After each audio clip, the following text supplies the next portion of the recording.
My first poem this afternoon is a glose, which is a Spanish form which takes a few lines from somebody else's poem to begin it, and then each of those lines ends the following stanzas in turn. And the poem I've taken the first 3 lines from is one of Linda's poems from the Martial Artist's Funeral. Glose. Thugs with flowers. Thugs with flowers came. There's no other way to put it. You know, guys with thick necks. And there was sun, I remember, low in the sky and bouncing shine off the cut.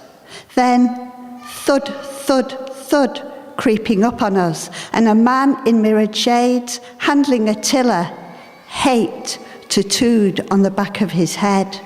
That's how thugs with flowers came, in a rose-spattered hire-boat that started to rock when lump hammer struck mooring pin, and the thugs were off down the towpath till Hate Man raised his fist. Listen. Blackbird song ripped through the evening, smacked smiles onto each stubbled face. Weird. There's no other way to put it. Weirder still, as they made for the pub, the thugs were now sidestepping snails and worms.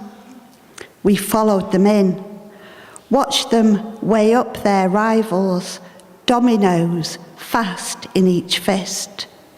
There was nothing to choose between old men in corduroy and, you know, guys with thick necks. My husband and I, for many years, had a narrowboat, so canals and boats feature quite a lot in my poems. The next one's called The Lock. Its balance beams could be the limbs of a snow angel whose stretch and close accentuates a pinch point in the Shropshire Union's flight. And the paddle gear's rise and fall is a transverse pendulum dropping us 11 feet into late afternoon. We settle the boat for evening where it easily reads the canal. Fender bumps letting us know other crews are working the lock, and Tiller Creek, the gauge of water's restlessness. The lock, of course, is a time zone without equinox or eclipse, the ticking of ratchet on cog, a measure of muscle and skill, though, to me, its morning rattle is simply a wake-up call to a day never meant to be totally mine. Somebody asked me if all locks have 4 limbs or balance beams, and I said, oh yes. And then later I thought, no, of course they don't, especially the Shropshire Union, because it's a narrow canal. It's only got 3. Don't you just hate it when facts get in the way of a nice image? And then I remembered that the top end of the Shropshire Union leading down to Chester does indeed have 4 limbs. Great, don't have to change the poem. Moving a little further north to the Trent and Mersey, dusk at Middlewich Flash. It's time for the peat smoke's tall stories, for Canada geese in rowdy descent. And here comes evening's yellow, caught in narrowboat portholes and our wood burner's door. We talk of the day's locks and bridges, brew tea and exchange lazy kisses. Later, settled between cool sheets, you shiver. I trace your mouth with one finger, stopping the words. Someone stepped over my grave.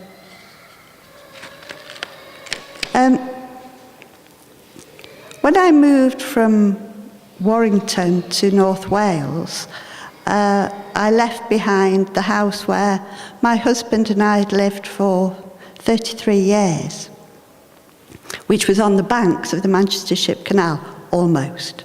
So we could see boats moving past our bedroom window.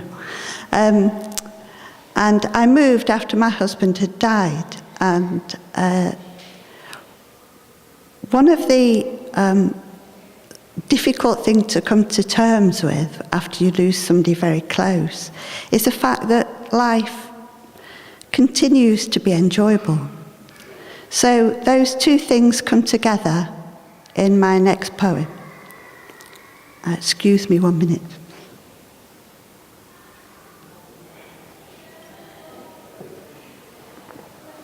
Manchester Ship Canal.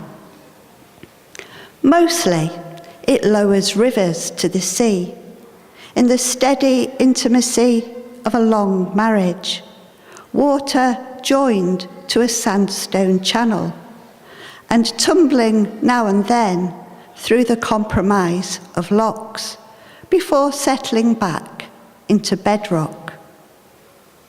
They call them sea gates, the tongues of wood and steel marking the channel's end. Bereft of its embrace, water plunges into the Mersey estuary and feels no guilt about travelling on, spread-eagling itself for the moon.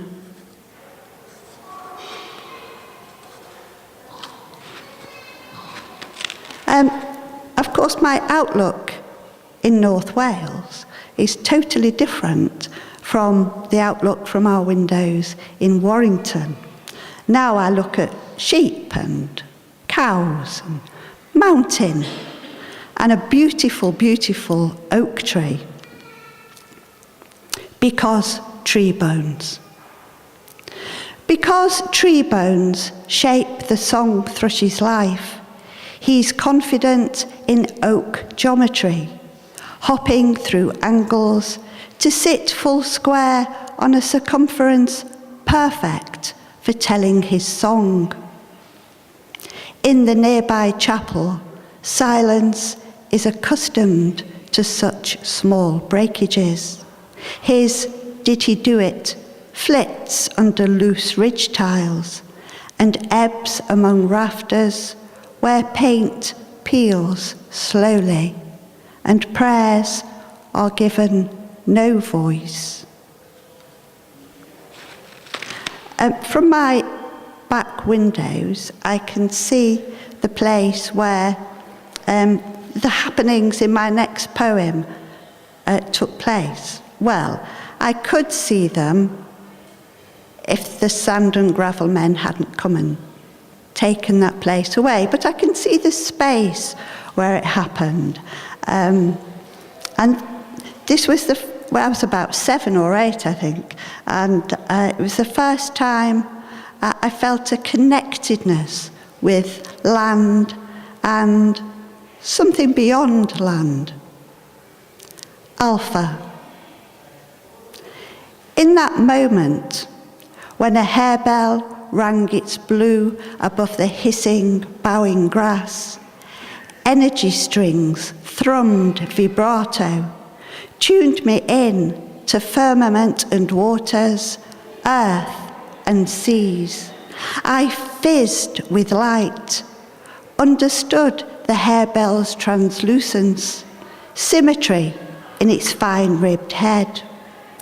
I was a magnum of champagne corked by awe, pop spits in my belly, glass for bones, until my soul returned to flesh, whose dominion was an empty field.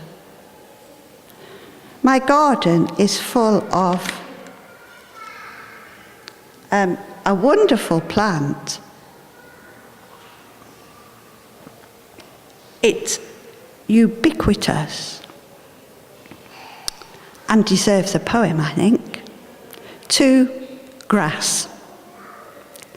Best of all, is the way you semi-clothe Shap, allowing granite to bear its pink to juggernauts and Gretna-bound caravans.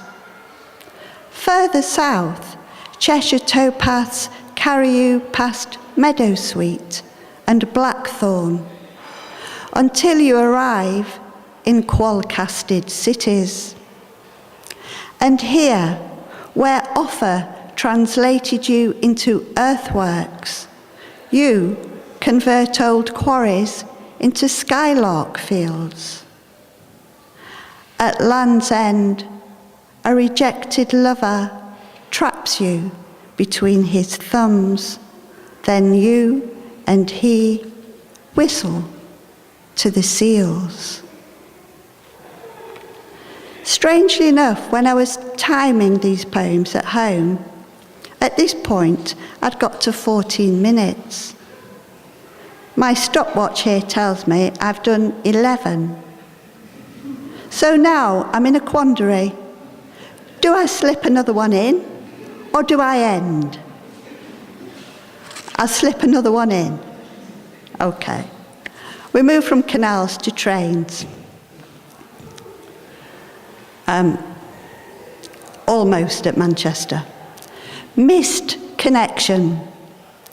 A 5-minute delay just short of Manchester Piccadilly packed me back the way I came, between Canal Street festival goers and a self-confessed alcoholic bricklayer from Moberley, who knew more about keeping cattle than any British farmer on account of his father owning a cafe in Great Ancoat Street, compulsorily purchased by Manchester City Council during the time my husband was purchasing compulsorily, but I didn't mention that, which turned his mother grey and himself to drink. And it was true, he made a mean chili con carne. Would I like to try it for myself? As I say, it was that Saturday, somewhere between Sheffield and Stockport and Manchester Piccadilly and Stockport and Chester, I mislaid bones and silence. And now this is my final poem, because I've now done 12 minutes 40 seconds. And this is a poem I finished on Wednesday. And the sensible part of me says, don't read it.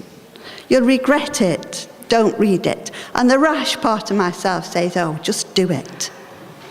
So I'm just going to do it. During half term, my son and his family came to visit, and one of the places we visited while they were here was Llyn Brenig, which is a reservoir which is only about 20 to 30 years old, but it's set in an ancient landscape. And it's a place occasionally my family and I would visit on the way to Llandudno. So, Brenig. I can see the ghosts coming a mile off, their vapour obscuring wind turbines and flirting with anglers thigh-deep in the lake. By the time they reach my picnic table, the sun is out again, and a chaffinch is scrounging crumbs next to my feet. Some of the ghosts carry flint axes. Others hold thermos flasks. Of course, none of them speak. They just sit for a while, faces turned to the hills. It's restful in their company to be sharing this space where none of us has need to make sense of things. Thank you for listening.